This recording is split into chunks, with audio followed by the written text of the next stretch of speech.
The Archons. Light Void Lords revealed. The Archons, the masters of the Naru. We've heard of Archons in the game before. What are they and who are they? We really never got that lore reveal. I mean, they show up on the map, maybe. But other than that, I've always considered the Naru maybe to be the equivalent of the old gods, but lesser than the Void Lords. If these guys are the equivalent of the Void Lords, we could see them very soon. Let's see what Doran, the Teller of Truths, has to say. So apparently there is a light equivalent to the Void Lords that we had never heard about in the past. The gods above the Naru, the so-called Archons. We recently got some really interesting information from a former lead developer that created the original cosmological What's up, Michu? chart, What's up, together with Ivash? Chris Metzen. The point is that the light in the Real quick, besides what's going on here, you want to enter into the Brutosaur giveaway. There's plenty of days to still do so. You got to get a point first. Watch 1 hour of this shitty stream. So Ivash, type exclamation point points in the chat to see how many you have. After 1 hour, you should have one. Then you could type exclamation point enter space 1 to enter one time. That goes for everybody on YouTube. Let us lay waste to this realm. Shocked. Thank you for the follow and welcome to our Scourge. Everybody watch it on YouTube right now. Tune into this stream next time you're on here, 10 a.m. Eastern time. Get in here and watch me and get yourself a point to enter into the giveaway. Void seem to be the two main cosmological forces, and they seem to have a gods that are a tier above the Titans, the Legion, and the Pantheon of Death. They also seem to be incredibly volatile, meaning the Archons could be just as volatile as the mysterious Void Lords. It's likely that these Archons can't manifest themselves in the material plane as well, and very likely, how the Naru can transform into the Void, it's likely that the Void Lords can transform into the Archons. Seeing that the Void Lords will invade in Midnight, could we actually witness this transformation? So, what is this information and who are these Archons? So there's Find out after to this talk ad. to WoW lore characters via the Poly AI app on your phone. I just created Anduin and asked him a few questions about the current Isn't state Pelagos of an events Archon? of the Soul That's where I thought I've heard the word System. before, right? Did they use it with Pelagos back in Shadowlands? The Archon, right? That's what they called him. Interesting. I don't know if there's a connection between him and what Archons are in game. We'll find out what kind of evidence Doran found out about what Archons really are. Right away and create your own character in Poly AI. There you go. You do Poly AI. We've been talking about this cosmology chart for a really long time now. Seeing that we got the original one, we got the updated one from the Shadowlands, and we even recently got some interesting changes with the latest Rati dialogue from the War Within, where they might have figured out something that we currently don't know, and they kinda reject the simplistic chart idea of a cosmology. However, now, out of the blue, we got the most basic, bare-bone early version ever from one of the original lead World of Warcraft developers, cool. Dave Kosak, that shared his thoughts on how they actually created the original cosmology chart, what they had in mind at the time, how they had brainstormed it, and what is going on. Now, obviously, this isn't a leak of the current storyline or the future storyline or like Midnight. Part of it is definitely already retconned, there is no doubt about that, but I still think he kind of revealed some very interesting information that might give us some insight into even if the map was originally retcon, there could still be stuff to derive from it that carried through into the current map today, which is I think what Doran's doing here. what is going on and what will be happening in the future. He says he brainstormed this with Chris Metzen in particular, who by the way is right now the main lore guy. He's also Thrall. Bringing back some old lore, so obviously parts of it are definitely relevant. While they were writing the chronicle, they wanted to codify the vast complex set of powers, elements, gods into one easy to read chart. Obviously at the time they didn't plan to write this from a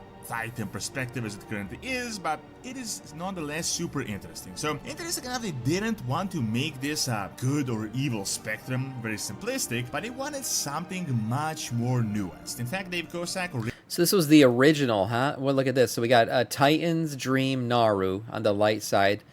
Interesting that Titans are on the light side. Old gods. What is this? Spavoon and Legion? What the hell Spavoon? What the heck is this? And then you got Darkness, Shadow, and Death. Felon, Disorder, Void, Order, Arcane, and Nature, Creation, Holy Life. Okay.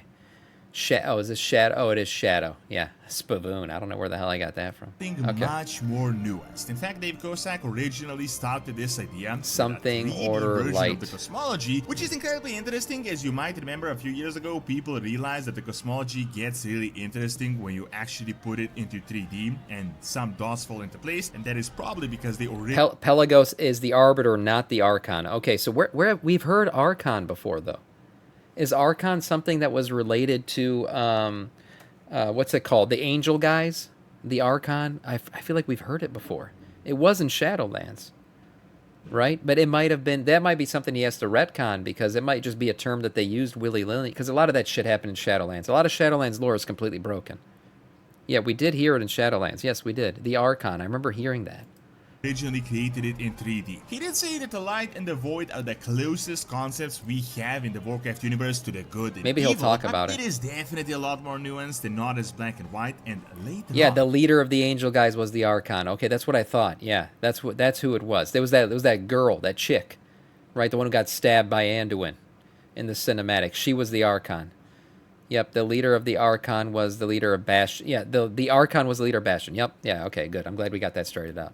he confirms that the two sides are the extreme and that the real stuff is kind of in the middle, which we'll get to in a bit, as I think this is super interesting with the latest War Within lore. So here is what I find incredibly interesting with this early shot. It's the fact that realistically the light and the void are the main forces, the lead ones, and everything is based around them. Despite the fact that 6 cosmological forces actually exist in total. It appears as though the Titans, the Pantheon of Death, the Burning Legion are all a tier below the light and the void. Yeah, okay, yeah, then we see the Void Gods here. Void Gods and the which so-called are the Void Lords, and then you got the Archons here. Interesting. Which should be a step up above the Titans themselves. Yeah. Now, obviously, and Dave confirms this himself, that the team has actually evolved a lot from this. They obviously introduced the first ones, added new forces, and they obviously changed the original names. As you can see, the Void Lords were originally called the Void Gods, but they probably changed that. It sounds too similar to the name Old Gods themselves. Also, the Pantheon of Death were called the Wraith Lords originally. However, this doesn't really matter. These were just early placeholder names. The gist of it is what is super interesting. We've known really everything from this chart, aside from the fact that apparently the Archons exist what happened to them? Naru, and I feel like this could be a huge thing for the future of WoW. Seeing that we got the name Archon in the Shadowlands, I'm almost certain we would get a different name for these guys, but apparently based on the chart, there is actually a light version of the Void. Yeah, there probably will be a replacement for them that won't be called the Archons, but Archon was supposed to be probably the original, and then again, when lore was getting completely shit on, somebody pulled this out of the cubby and said, oh yeah, we can use the Archon name. That's cool, we'll use that. And this actually makes so much sense with the actual context that we currently have. Let's be real, the Naru never really appeared to be like these godlike figures. They were more akin to demigods, but we never saw them as we see the Titans, for example, or the Void Lords. They do seem equivalent in power to the old gods, but you wouldn't imagine them as like these rulers of an entire realm. Seeing that we literally had multiple Naru just chilling in Shattered City, they were definitely never the mystical, super powerful figures that the Void Lords are right now. Not. This is actually in line with the recent information. For example, recently it was heavily hinted that Xelatat, as a Void agent, is working for the Void Lords, and she is without a doubt. I've used this comparison many times before, and it's actually my favorite one, so I'll say it again. Xelatat is the Silver Surfer. If you know the lore of the Silver Surfer, he was more of a slave than Xelatat is, but he is the one who prepares a planet to be devoured, right? He's the one who prepares the planet to be destroyed by his boss, which was, I can't remember the name of the boss that the Silver Surfer had, but he would come around and he would destroy a planet right after the Silver Surfer prepared it for such. That's what I think Xelatat is. Xelatat is basically as a harbinger, which literally means like something to bring about, one to prepare for. Galactus, okay. She is the one preparing Azeroth to be devoured by the Void Lord Demacius. She is the Silver Surfer. That's where this came from. It's the same lore. Blizzard has pulled lore from Marvel before, and I believe that Xelatat is very much the same thing. Step below them, as she calls them, her masters. Yeah, she likes it, exactly. The difference is she seems to enjoy it. She seems to really relish in her assignment, whereas the Silver Surfer did it. He was more of a slave, just trying to save his own people. Be working for a single Void Lord called Demacius the All-Devouring. However, On a few occasions, she seems to consider the old gods at least as equals, if not above them, which matches with this chart, but in one dialogue, she calls the Naru the long-lost brethren. It's heavily implied that she sees them on the same spot in the hierarchy, just on a different side of the spectrum, which could imply that these Archons could be the true leaders of the light and that we never heard anything about them in the past. It is entirely possible, just like the Void Lords can't manifest themselves in the material plane, the same can be said for these light Archons. Yeah, and you know what? If we do hear any lore about these Archons, I feel like it will be when we finally go see where the Arathi came from, right? The Light Emperor and all that. Their society might be based around an Archon, like the stories of an Archon. Like that might be what their entire religious beliefs are based on, and that would be interesting. I still think we're gonna eventually see them, maybe after the World Soul Saga. Who knows?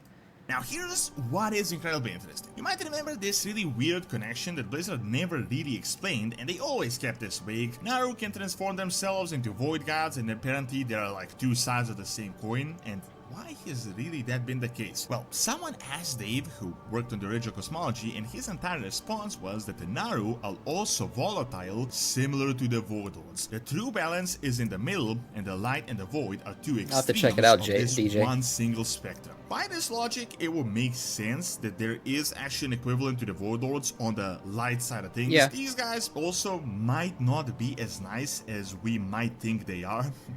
Everyone's selfish in WoW, and one thing that we've learned about WoW cosmetology, and all that shit, is it's all balanced. There's like equal and opposite on each side. So yes, the fact that we don't really know who is the equivalent to a Void Lord on the light side means that there's probably something there, because everything on that chart is perfectly balanced so far.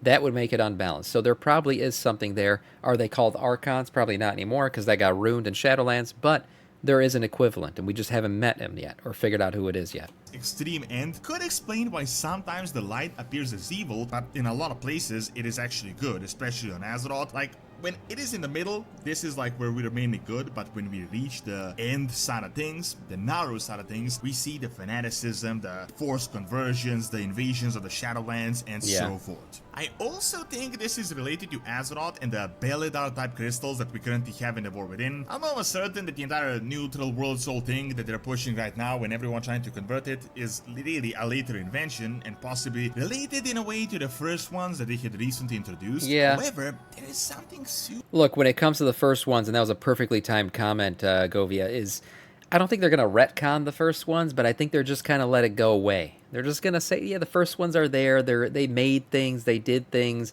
We're just going to kind of let that go back to the background where it should have been the entire time.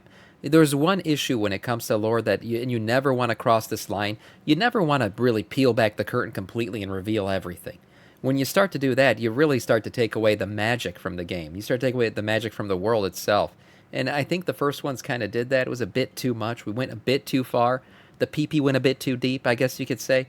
And they need to pull back on it. So they're never going to fully retcon the first ones, but they're just going to say, look, they're there. They're doing what they've been doing since before we knew that they were doing it, and they'll just keep doing that, and they'll stay in the background. Super weird going on right now that no one can really explain, and it is these crystals, Azerite, and this really weird connection with the light that doesn't make any sense. By all accounts, Azerite is the blood of Azeroth's neutral elemental world soul. The Beledar crystal is, we recently got a confirmation, a calcification of the world soul's essence, yet despite the neutral side of things, there is this strange light theme. Beledar literally looks like a light narrow ship, and a lot of these type facilities have this similar yellow element that resembles the light. No one can really explain this right now as we don't have the context, but I feel like somehow it is related to how the Naru are created from light crystals. Also, with the first one lore, it was heavily implied that Azeroth is somehow being used as an engine, and that the first ones, the strongest cosmological force, created this artificial cycle that keeps the six forces in check, which means it is also keeping the Archons in check as well. So that's your relation to the first ones. Like I said, they created balance in the background. Their creations themselves are trying to unbalance things, right? The light is trying to make it themselves more powerful. The void is trying to take over things. And at the center of it all is Azeroth, which should be basically, I think, that, our world soul should be the representation of perfect balance. I think that's what's going to happen in the end. And that's by design from the first ones. But again, I don't think we're going to directly acknowledge them too much going forward. They're just going to be, yeah, they created this perfectly balanced system. And it's our job and Azeroth's job to now keep it that way. This is think Calvitia abandoned this concept, and I don't think they did. We're probably going to learn more about them in Midnight. Void Lords should literally be coming to Azeroth, as it was said that Midnight will be the biggest battle ever, the so-called final battle between the light and the void, and you would imagine these Archons would have to step in. I think it's almost certain that they won't be called the Archons, but they'd be something like the Light Lords or something similar. However, I feel like just like with the Naru, there is going to be an inherent connection between them and the void side of things, like how they can shift to the opposite part of the spectrum. Who knows? It might even be possible that if a Void Lord invades Azeroth, the Light Army might manage to shift this conversion, and just like how we saw the Naru transforming into Void Beings, we might see a Void Lord transforming into an Archon, and this could be the big finale of Midnight. Of course, still way too early to say anything for sure, but I somehow feel like this is going to be relevant. I mean, sure, Blizzard changed a lot of the cosmology especially changed during the Shadowlands. However, based on everything else in the return of Chris Metzen, it is so apparent that recently they have been trying to steer the ship back to the pre-Legion or post-Legion lore, and they're more and more trying to downplay all the Shadowlands retcon stuff. They don't really seem to be pushing hard the entire super nuanced First One mythology, but they seem to be focusing more on the original cosmological chart, just kind of modified. Keep in mind, the guy that wrote this created it together with Chris Metzen, so I think they had a vision that, while different, is still currently happening. Agreed. Thanks for watching. Check out the likely return of N'Zoth in 11.1.5 by clicking on the screen, and check out a video on Perron and Slavic mythology by clicking on the screen as well. See you next time. Yeah, the first one's lore is a bit of a tangled mess, so is much of Shadowlands, and it'll just be there. It'll be doing its thing in the background, and we'll continue forward with what the current lore is, which is really more light void focused. And I think that's what we're going to continue to do here as we go into Midnight and the Last Titan and everything else. And what happens beyond that, we don't know yet. We do know they're planning for a Beyond the Last Titan. We just haven't really gotten a reveal of what that could be, what the next existential threat could be. Who knows? What the next cosmic force could be. But as of right now, I would say we have not met the equivalent to a Void Lord yet, and there must be one, because that's how the chart works. It's all even, it's all equal and opposite. And who they will be, what they'll look like, how powerful will they be, I guess we'll find out going forward in the rest of the World Soul Saga. Nice video from Doran here.